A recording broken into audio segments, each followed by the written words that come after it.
Bon, salut tout le monde. Donc ouais, comme disait Franck, je m'appelle Paul. Je bosse en FX chez Unit et je fais aussi pas mal de scans à côté.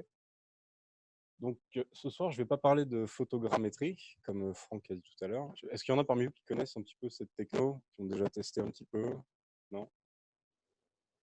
Je vais présenter du coup une technique qui s'appelle la photométrique stéréo, stéréophotométrie en français. C'est une technique qui est adaptée en fait au scan de surface pour scanner des micro-détails, qui peut être complémentaire avec la photogrammétrie. Donc c'est quelque chose qui existe depuis pas mal de temps, mais qui est peut-être un petit peu moins populaire que la photogrammétrie. Donc je trouvais ça intéressant de présenter cette technique rapidement ce soir. C'est la technique qui est utilisée notamment par Megascan pour produire les assets de surface ou par Texturing XYZ pour les scans de peau. Donc voilà, ça va être un talk assez technique, c'est bien que je sois en premier, c'est cool. Après, l'idée, c'est pas d'endormir tout le monde. On va essayer de vulgariser au maximum, mais l'idée, c'est juste de présenter comment fonctionne un petit peu l'approche de scan avec cette technique. Des méthodes de capture, si vous souhaitez en interne dans le studio, même chez vous, scanner des textures par vos propres moyens. Et puis voilà, comprendre un petit peu le fonctionnement de l'algorithme de base. Donc l'idée en fait de la photométrique stéréo, donc photométrique, c'est analyse de la lumière, et stéréo, c'est quand on parle de reconstruction d'infos 3D. Donc en gros, c'est analyser plusieurs images d'un même objet avec des conditions de lighting qui changent, et à partir de ça, on va reconstruire du coup les infos normales de la surface. Donc, concrètement, comment ça marche? On prend plusieurs photos d'un même échantillon. Donc là, je parle de scan de surface, mais ça peut être aussi pour du scan d'objet avec un peu plus de profondeur. Donc il en faut minimum 3 directions de light différentes. En pratique, il en faut beaucoup plus. Plus vous prenez de directions de light, plus la qualité finale sera importante. Donc il faut minimum 3 directions de light différentes. Et donc à partir de ces directions de light, on va pouvoir reconstruire une map de normale. Ensuite, à partir de la normale et des photos sources, on va pouvoir estimer l'albédo, enfin le diffuse albédo de la surface, donc la couleur en gros. Et la dernière étape, c'est de générer une map de displace à partir des normales. Donc voilà, on va détailler un petit peu tout ça. L'intérêt de cette technique, c'est que la méthode de capture est relativement rapide par rapport à la photogrammétrie. Qui a déjà fait un peu de photogrammétrie, pour avoir une idée? Ok. Donc l'intérêt en fait de ces techniques par rapport à la photogrammétrie, c'est qu'on va avoir un résultat qui est beaucoup plus précis au niveau des détails. Donc on travaille directement avec les pixels de l'image. Donc si vous prenez une photo avec beaucoup de résolution, vous allez pouvoir extraire énormément de micro-détails. Là, par exemple, c'est un scan d'un échantillon de papier qui m'avait été prêté d'ailleurs par The Yard à l'époque. Merci. Et on voit qu'on récupère vraiment énormément de détails. Donc concrètement, comment ça fonctionne? Là. Premièrement, la première étape quand vous voulez bosser en photométrie, vu qu'on analyse en fait l'intensité de la lumière sur les photos, c'est vraiment important de bosser avec des photos super linéaires, qui soient pas trop contrastées et de préférence avec des couleurs correctes. Donc on travaille toujours avec des color checkers. Ça vous donnera pas une calibration laboratoire, hein, ces trucs-là, mais ça permet en tout cas d'avoir quelque chose de relativement correct pour de la CG.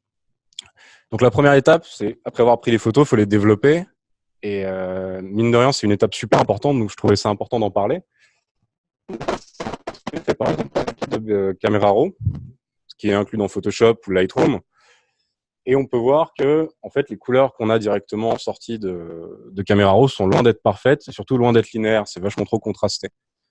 Du coup, ça, pour analyser ensuite l'intensité de la light pour calculer la normale, c'est pas terrible. Donc pour ça, on a des logiciels un petit peu plus adaptés. Personnellement, j'utilise donc Libro, qui est une librairie C++ avec OpenImage.io, c'est intégré dedans. Donc, tout ça, c'est open source et donc c'est gratuit. En plus de ça, c'est super rapide. Vous avez une API Python, C++. Et le résultat brut, en fait, en sortie de Libro, on voit que c'est beaucoup plus linéaire quand on compare en fait au niveau des couleurs de référence sur la droite. Et derrière ça, on calcule donc une lutte 3D qui permet de faire les derniers petits ajustements pour avoir vraiment des couleurs qui sont super fidèles à la charte de référence. Donc c'est une étape vachement importante, même quand vous bossez en photogrammétrie, pardon. C'est important de calibrer au maximum vos images pour avoir de l'info de qualité, quoi, des textures calibrées, tout ça. Donc concrètement, comment ça marche après pour la création des maps? Je vais essayer de présenter rapidement l'algo de base. Donc c'est un papier qui date d'il y a 30 ans à peu près. Il y a eu plein de nouvelles approches, un petit peu plus poussées. Mais mine de rien, c'est cette approche-là, cette technique qui reste la plus utilisée, notamment chez Megascan ou XYZ. J'ai pas le nez dans ce qu'ils font, mais ça me semble être cette technique-là qui est utilisée que je vais vous présenter, parce qu'elle est relativement rapide. Contrairement à ce qui sort en recherche souvent aujourd'hui, c'est des implémentations qui sont relativement lentes et pas adaptées à de la prod. Donc en gros, comment tout ça, ça fonctionne? Comment on peut estimer des normales à partir de photos avec différentes directions d'éclairage? Le plus simple, c'est de considérer que la surface, elle a une réflexion lambertienne. Le Lambert, c'est un modèle de shader qui est très simple pour calculer en fait le comportement d'une surface 3D soumise à un lighting. Donc, en gros, au niveau de l'équation, c'est quelque chose qui est relativement simplifié. Il manque quelques paramètres, mais on peut considérer que donc la réflectance de la surface mesurée, c'est égal à l'albédo multiplié par le dot product entre le lighting et la normale. Le dot product, c'est produit scalaire en français. En gros, on regarde, pour parler un petit peu simplement, s'il est normal, la direction des faces est dans le même sens ou pas que la light, pour calculer en fait le lighting. Donc, si on assume en fait que notre surface peut répondre à cette équation, donc en gros, ça veut dire que ça marchera sur des surfaces qui ne sont pas trop réfléchissantes. On retrouve du coup nos trois photos avec trois directions de light différentes. Donc on a une direction de light qui est connue. La première, donc on a une light qui va vers la gauche, donc -1 en X. La deuxième, une light qui va vers le bas. La troisième, une light qui va vers la droite. Et on va isoler en fait un pixel de chaque image. Parce qu'en fait, l'idée, c'est de calculer donc pixel par pixel pour estimer la normale à chaque pixel. Et donc pour chacun de ces pixels, on a l'équation de tout à l'heure, donc la surface, la réflectance qui est mesurée, donc qui correspond à la couleur du pixel, est égale à l'albédo, la couleur, multipliée par la light dot la normale. Pour simplifier encore tout ça, on peut désaturer en fait les images, histoire de virer complètement la composante d'albédo. Donc si on utilise des images en niveau de gris, on garde l'intensité, mais on peut supprimer en fait tout ce qui concerne la couleur.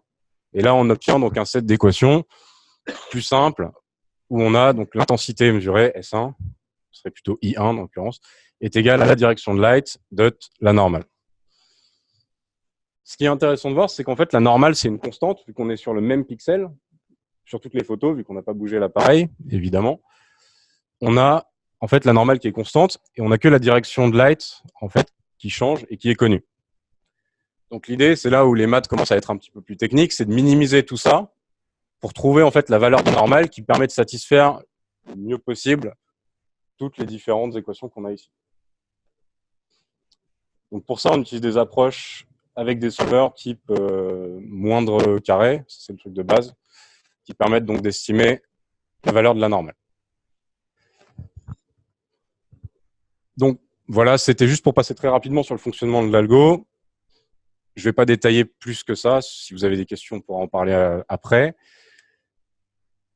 Donc logiquement, plus vous avez de photos avec des directions de light différentes, plus vous allez avoir une estimation précise de la normale. Et ensuite, une fois qu'on a estimé la normale, on peut donc reprendre l'équation inverse pour recalculer la couleur vu que la normale est connue. Ça se fait en 2 temps. Donc c'est comme ça que ça fonctionne. En fait, c'est pas très très complexe. L'idée, c'est juste d'essayer de trouver la valeur qui permet de satisfaire au mieux possible chaque sample. L'étape suivante, c'est donc la création du displace ou de la 8 map à partir de la normale. Donc, le système de capture en photométrique permet de capturer donc la couleur et la normale. Et ensuite, la map de 8, elle est déduite à partir de la normale. Ça, c'est une étape qui peut être un petit peu complexe également. L'idée, c'est d'intégrer en fait la normal map pour produire le displace. Donc, je ne vais pas détailler la partie mathématique là-dessus, mais pour essayer d'expliquer avec des mots simples, l'idée, c'est de regarder à chaque endroit en fait de la normal map pour calculer la pente, si vous voulez, savoir est-ce que c'est en train de monter ou de descendre. Et du coup, pour chaque pixel de la normal map, on essaie de voir est-ce que c'est en train de monter, de descendre, tout ça, et on intègre tout ça sur toute la map pour calculer du coup la map de displace. Donc ça peut être relativement long en fait en termes de calcul, parce que un pixel peut influencer un autre pixel qui est complètement à l'autre bout en fait de la normale.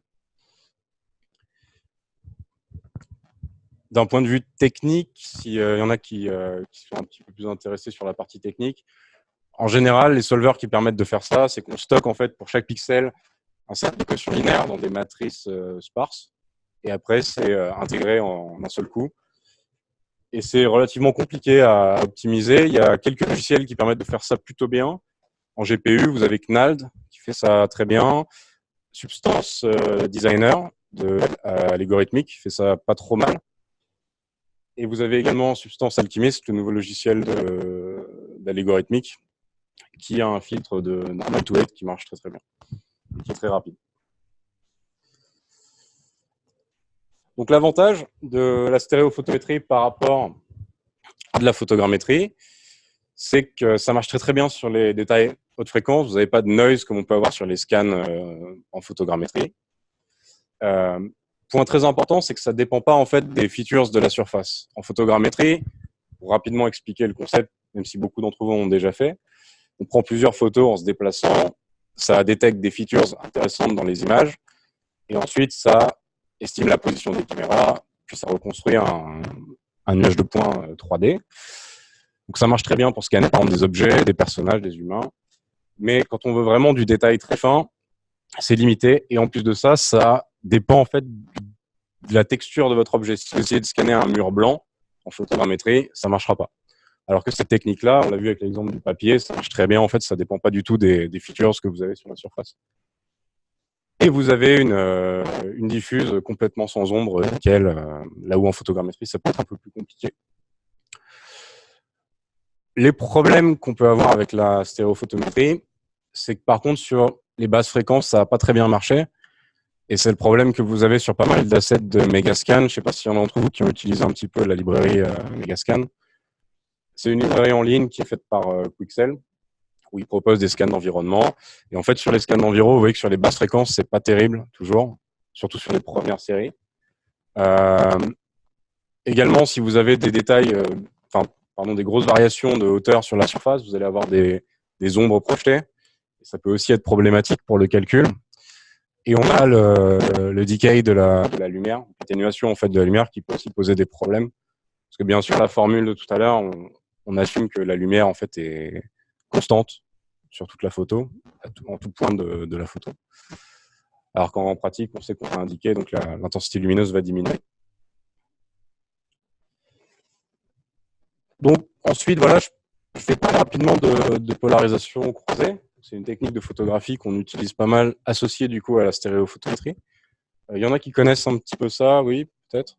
Il y en a déjà. Est-ce que tout le monde voit déjà utiliser un filtre polarisant peut-être pour faire de la photo? Donc, en photo, on peut utiliser des filtres polarisants. Dans une optique artistique, on cherche à réduire en fait les réflexions ou les reflets. Donc là, vous avez un exemple de photo avec un paysage où on a, donc c'est une surface d'eau, et en tournant en fait le filtre polarisant devant l'objectif, on arrive à diminuer en fait les reflets. Donc ça, c'est un principe en fait physique où le filtre va couper certains rayons de lumière qui sont polarisés dans une certaine manière. C'est un peu pointu en termes de physique, si on cherche à comprendre réellement ce qui se passe. En fait, en tournant le filtre, on va empêcher certains rayons de lumière de passer dans l'objectif. Et il se trouve qu'il y a certaines surfaces naturelles qui vont polariser la lumière, plus ou moins. Donc, par exemple, le plastique, l'eau, on arrive à, juste avec un seul filtre sur l'objectif, à atténuer les réflexions. Et donc, la cross-polarisation, c'est en fait, en plus du filtre devant l'objectif, on va également éclairer avec une seule source lumineuse. Et on va placer un filtre polarisant également devant la source lumineuse. Et en plaçant ce filtre à 90 degrés par rapport à celui de l'objectif, on va annuler en fait toutes les réflexions qui proviennent de cette source lumineuse. Du coup, on a une source lumineuse qui éclaire toute la scène. En général, c'est soit un ring flash, soit plusieurs flashs, tous polarisés et déjà réglés. Et on est sûr que toutes les réflexions, on va dire, primaires qui vont être reflétées par les objets éclairés par cette light ne sont pas captées. Donc ça permet, notamment si vous regardez ce type de scan, donc ça c'est un genre de bois un peu verni, très réfléchissant. Donc vous avez à gauche la photo en cross-polarized, donc c'est avec le filtre à 90 degrés. Et à droite, la même photo avec le filtre à parallèle polarized, sur la droite et sur l'objectif. Et donc, vous avez un petit peu donc, une version sans réflexion avec réflexion.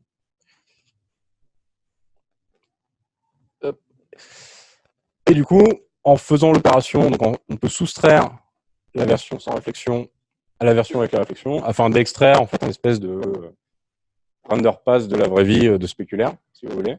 C'est un peu ça. Et vous pouvez utiliser ça après pour estimer des maps de roughness, de spéculaire, tout ça. Donc ça, c'est le premier intérêt d'utiliser de la cross-polarisation, c'est de pouvoir extraire en fait une info relative au spéculaire pour vos textures. Le deuxième intérêt, c'est que ce que vous allez avoir en cross-polarisé, donc sans réflexion, ça passera beaucoup mieux dans l'algorithme qu'on a vu tout à l'heure, parce que vu qu'on n'a pas de reflet, ça peut un peu plus s'apparenter à un Lambert, et ça évite d'avoir des problèmes lors du calcul des normales. Donc, vous pouvez également capturer une map de translucence. Pour ça, on met une backlight en général sous l'échantillon. C'est pas ultra accurate, mais ça permet d'avoir des résultats qui marchent plutôt bien au rendu, et c'est pas très compliqué. Par exemple, voilà, donc ça c'est un rendu du papier vu précédent, et ça c'est avec la map de translu et une backlight derrière. Ça fait un petit peu sur l'écran, c'est pas ouf. Ça permet aussi de faire des scans de végète, donc c'est ça que vous trouverez par exemple sur Megascan. Ça c'est des tests qu'on avait fait du coup en interne. Donc c'est la même techno, en plus on a donc la map de translu qui permet de recréer la translucence sur la végétation au moment du rendu.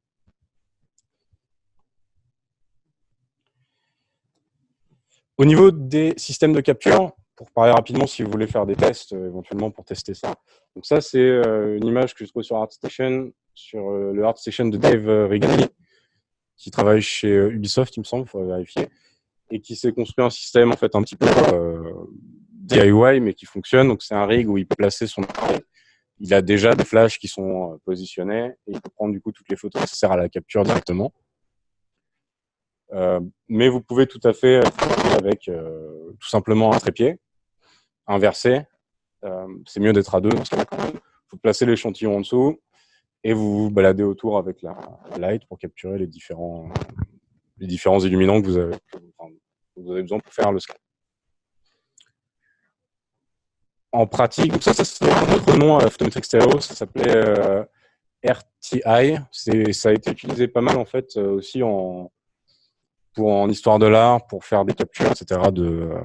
Sur site, en fait, de détails sur des murs, des choses comme ça, de bas-relief.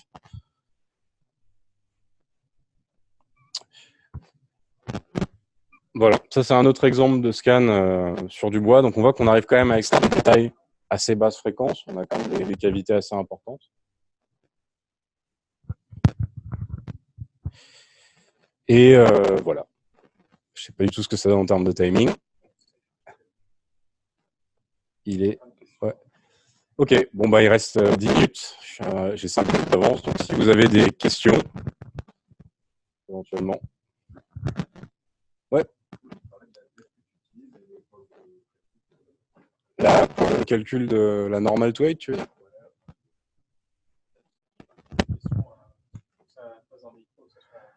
Ouais, bien sûr. Donc, le temps de process pour le calcul total. Ok, donc on me demande en fait le temps que ça prend à peu près pour reconstruire. Donc tu veux dire du traitement des photos, du développement jusqu'au map final. Bah, ça prend une quinzaine de minutes, on va dire, sur une machine. À peu près. Voilà. T'es limité après par la taille de ton capteur, de l'appareil photo. Donc là, j'ai utilisé principalement soit un Canon 5D SR, soit c'est un D810 chez Nikon. Donc c'est des résolutions qui font à peu près 1000 ou 7500 par 5000 pixels. Donc c'est un peu plus que du 4K au final quand tu remets au format carré. Et ça, voilà, pour du 4K, ça prend 10-15 minutes par mois. Voilà. Après, c'est du coup les process que j'utilise principalement, c'est implémenté en Python et en C++. Donc il y a encore des parties qui sont pas super optimisées. Mais sur des implés GPU, ça peut aller très très très vite en fait. Tu peux faire un scan en 5 minutes sans problème. Voilà, ça répond à tes questions. Ouais.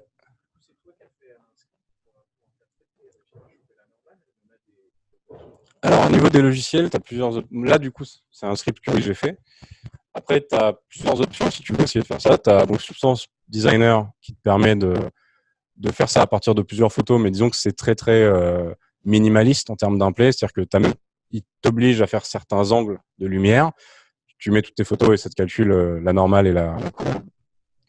Sinon, dans Substance Alchemist, le nouveau logiciel, ils ont une implay de stéréophotométrie non calibrée. Donc ça, c'est encore un autre truc. L'idée, c'est de prendre beaucoup plus de photos, mais sans forcément connaître la direction des lights. Donc en gros, tu te balades avec un flash autour de la surface et tu prends 20-30 photos. Et derrière, du coup, l'algo est capable lui d'estimer en fait la direction des lights un peu tout seul. Donc c'est un peu moins précis, mais avec plus d'images, du coup 20-30 ça marche. Sinon, tu as un autre logiciel qui s'appelle Dabarty Capture, qui est un exe qui coûte 50 euros. Après, voilà, j'en parle pas trop parce que c'est la personne qui l'a fait, c'est quelqu'un qui est très sympa, mais qui en fait a pris du code GPL de GitHub et qui le vend 50 balles. Du coup, il faut mieux que tu ailles sur GitHub si tu es un peu développeur. Et tu as plein de repos open source qui te permettent avec des implets, tu peux regarder comment c'est fait. Mais si par contre tu fais pas du tout de développement, va plutôt voir du côté du coup de Substance Designer ou Dabarty Capture. Voilà. Photometric Stereo. Voilà. Ok, désolé. Ouais. Donc on me demandait quel logiciel permettait du coup de faire ça, s'il y avait des solutions qui existaient dans le classe. Ouais.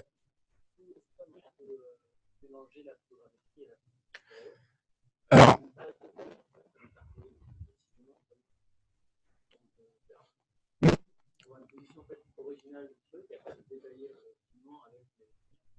okay. Alors très bonne question. On me demande si on peut mixer du coup photogrammétrie et photométrique stéréo. Donc ouais, on peut mixer photogrammétrie et photométrique stéréo. C'est par exemple ce qui se fait quand tu regardes des captures de Light Stage. Je sais pas si tu vois. C'est un système donc pour de la capture faciale qui est breveté chez de Bevec à Los Angeles. Et en gros, ils ont un système de capture où ils font plein de photos pour faire de la photogrammétrie. Et ils éclairent également avec différentes directions de light pour reconstruire les normales. Donc ça existe déjà. Après, en pratique, sur autre chose qu'un système de capture fixe comme un Light Stage, j'ai essayé du coup de faire ça et c'est beaucoup de travail quand même parce qu'il faut pour chaque photo prendre toutes les directions de flash. Donc, si tu veux faire un scan avec on va dire 50 photos et que tu dois faire 8 directions de lumière, polarisées, non polarisées, etc., tu te retrouves avec 800 photos pour un scan et ça devient facilement ingérable. Mais il y a beaucoup de papiers dans qui parlent de ça, de partir d'une base de photogrammétrie et de détailler en fait entre guillemets avec des captures de surface comme ça. En pratique, ce qui se fait plus, notamment en jeu vidéo, c'est de scanner par exemple un rocher en photogrammétrie pour avoir quelque chose de global. Et après, tu vas se faire des detail maps, c'est-à-dire des petites maps de détails qui taillent et pour les mettre par-dessus. Voilà. C'est ce que fait notamment Jérémy Céleste avec Texturing XYZ où il scanne des petites parties de peau pour revenir détailler son stitché par la suite. Voilà. Ouais. Ouais. Ouais.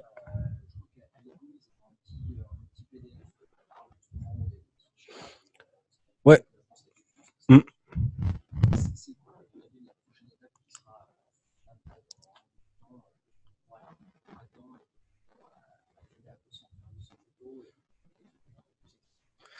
Ok, ce qu'on me demande, c'est qu'est-ce que c'est un petit peu le futur? Est-ce que de la photométrique stéréo? Du coup, tu as raison, c'est vrai que sur Allego, donc Algorithmique, ils ont publié un blog post où ils expliquent comment construire une petite boîte avec. Je crois que le titre c'est Your smartphone is a material scanner, un truc comme ça, où avec ton téléphone, tu peux prendre plusieurs photos et le passer dans Substance. Ouais, ouais. Et ça marche très bien au final leur approche. Donc vu que c'est au smartphone, c'est un petit peu en termes de qualité, c'est pas non plus ultra détaillé. La prochaine étape, il y a peut-être deux trucs. Il y a le machine learning tous les nouveaux papiers qui sortent en fait sur la photométrique stéréo, c'est des papiers en intelligence artificielle où les gens cherchent soit à reconstruire avec moins de photos, avec plus de précision et notamment en fait le support de modèles autres que le lambertien, c'est-à-dire de pouvoir reconstruire les maps de roughness, de pouvoir mieux calculer quand on a des réflexions, etc. Parce que c'est vrai qu'avec une approche très classique en lambertien, dès qu'on a des réflexions, c'est pas terrible en fait au niveau de la reconstruction. Donc le futur, je pense que ça, c'est d'avoir quelque chose qui permet d'extraire plus d'infos en fait, et d'aller potentiellement un peu plus vite aussi, et que ce soit plus simple. La process, ça va, mais en termes de capture, ça implique, si tu veux, de la qualité, d'avoir quand même beaucoup d'inputs. Pour donner un ordre d'idée, quand je travaille en scan de surface, je fais au minimum 8 illuminants, au maximum 32 direction de light. Et j'ai travaillé sur des scanners qui pouvaient faire entre 8 et 32 du coup automatiquement.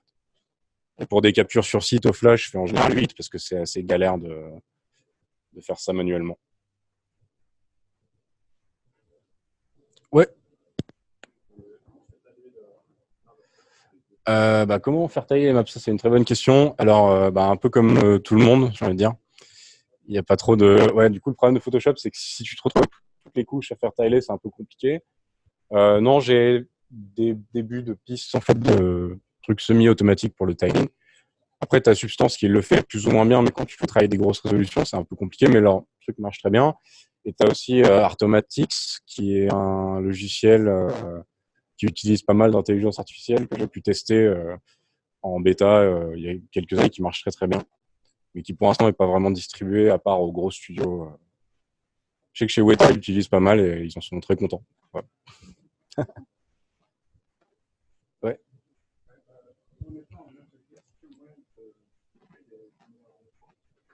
Ouais, ça c'est en fait c'est une bonne question qu'on me demande. Si on n'est pas dans un environnement contrôlé en termes de lighting, est-ce qu'on peut contrôler l'éclairage ambiant, l'éclairage extérieur? Donc si tu shootes au flash, il y a des techniques qui s'appellent High Speed Sync, HSS, qui te permettent de synchroniser ton flash photo à haute vitesse et du coup de venir quasiment éteindre, c'est pas un plein soleil du mois d'août, tu vois, mais même en daylight avec des conditions comme ça, tu peux shooter quasiment light extérieur. Le problème aussi, pour préciser ça, c'est si tu utilises la cross-polarisation, ça fonctionne à condition que ta lumière n'ait pas rebondi sur un mur ou quoi que ce soit. C'est-à-dire que ça va couper les réflexions de la lumière directe qui vient du flash. Mais si ta lumière est bounce sur un mur blanc et qu'elle éclaire tout l'objet, là, tu auras toutes les réflexions. Donc c'est mieux de shooter dans une pièce carrément noire ou alors très grande pour éviter d'avoir des rebonds de lumière un peu partout. Mais sinon, ouais, en extérieur, le mieux, c'est soit de shooter la nuit, mais c'est pas, on va dire que c'est pas le plus sympa. Pour l'anecdote, chez Megascan, ils avaient un énorme scanner pour scanner les surfaces d'1 mètre par 1 mètre qui trimballaient un peu partout en Inde. Et ils sont quand même passés une nuit en prison parce que les flics pensaient que c'était une bombe ou un truc et ils ont embarqué. Donc ouais, c'est les captures la nuit, c'est pas le... Mais en gros, voilà. Soit tu captures la nuit, soit tu fais du high speed sync, soit tu captures en studio. Tu peux prendre une image sans le flash, une image avec le flash et soustraire. C'est ce que font beaucoup de gens. Le problème, c'est que du coup, tu perds aussi quand même pas mal d'infos en faisant ça, parce que les images que tu prends même en RAW, t'as pas une profondeur de data illimitée, tu as du 12, 14 bits. Et du coup, si tu fais ça, ça fonctionne, mais ça fait prendre des photos supplémentaires et tu perds un petit peu de data. Ouais. Ouais. Alors, on me demande pourquoi j'ai parlé que du modèle lambertien. En fait, il y a plusieurs autres modèles, bien sûr. Le problème, c'est l'avantage du modèle lambertien, c'est il est très simple, donc il est facile à calculer, en fait, facile à minimiser. Si tu regardes comment se fait un spéculaire, un GGX par exemple, tu vois que tu as une roughness, tu as un IOR ou F0, tu as plein de paramètres supplémentaires. Et si tu veux minimiser tout ça, c'est beaucoup plus compliqué en fait. Donc c'est pour ça que là, j'ai parlé du lambertien, mais en vrai, il y a plein d'autres systèmes qui permettent de calculer d'autres modèles, des maps de spec, etc. Mais c'est plus compliqué en tout cas à implémenter.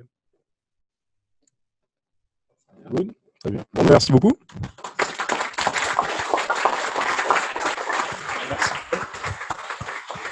Merci Paul pour cette super présentation et cette session de questions-réponses.